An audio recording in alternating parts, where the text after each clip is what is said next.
Well, hello there! This is aspiring author J.A. Arnold. Call me Tony. And this series is called Between Lines, where I read the lines that I love from the books that I read. If this series inspires you to pick up that book, I hope you enjoy your reading journey.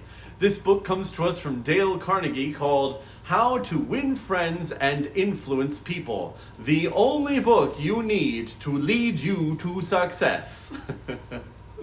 What do they want? Once you figure out other people's wants and desires, what makes them get out of bed in the morning and strive to achieve their life goals, large and small, and once you express genuine interest in them, it's only a matter of time before they take note of your sincerity. Want to keep a disagreement from becoming an argument?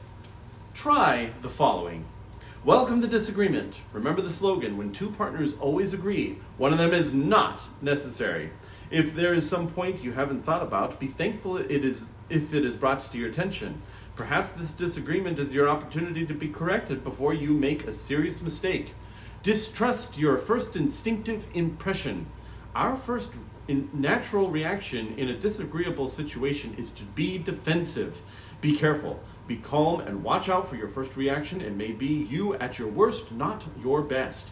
Control your temper. Remember, you can measure the size of a person by what makes him or her angry.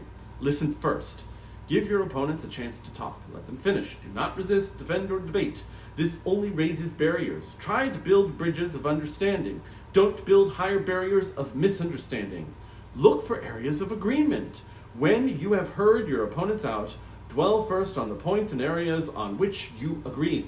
Be honest. Look for areas where you can admit error and say so. Apologize for your mistakes. It will help disarm your opponents and reduce defensiveness. Promise to think over your opponent's ideas and study them carefully. And mean it. Your opponents may be right. It is a lot easier at this stage to agree to think about their points than to move rapidly ahead and find yourself in a position where your opponents can say, "We tried to tell you, but you wouldn't listen."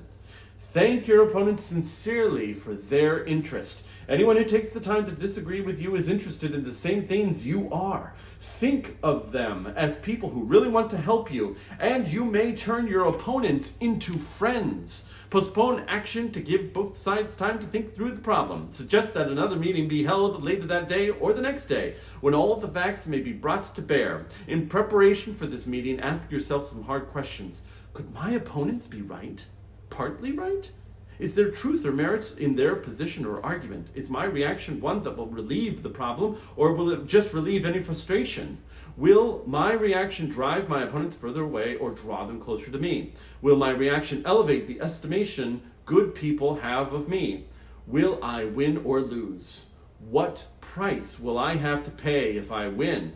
If I am quiet about it, will the disagreement blow over? Is this difficult situation an opportunity for me? The only way to get the best of an argument is to avoid it. What interests them?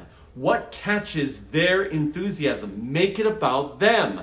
Make them feel important. Earnestly seek the story within others, and they don't become just another nameless nobody, but a neighbor, a confidant, a friend. And you gain the privilege of entering into someone's world as it unfolds before you. Adopt the philosophy of appreciation in others, and you will go far.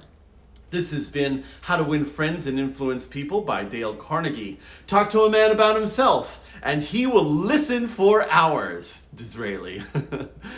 Happy reading.